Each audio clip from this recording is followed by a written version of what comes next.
Hello, samahan nyo ako. Ito, drive lang muna tayo. Sa area to ng Sunridge. Na-encounter ko tong situation na to. Malapit sa Lucky at Seafood Supermarket.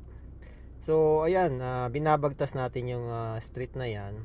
So, na-encounter lang natin to. So, dapat medyo presence of mind lang tayo sa driving. So, at saka doble ingat. Especially sa panahon ngayon, winter na. So medyo madulas kaya kailangan mag-ingat sa pagdadrive. So ayan, mapapansin nyo, ayan, nag-stop muna tayo at intay lang tayo.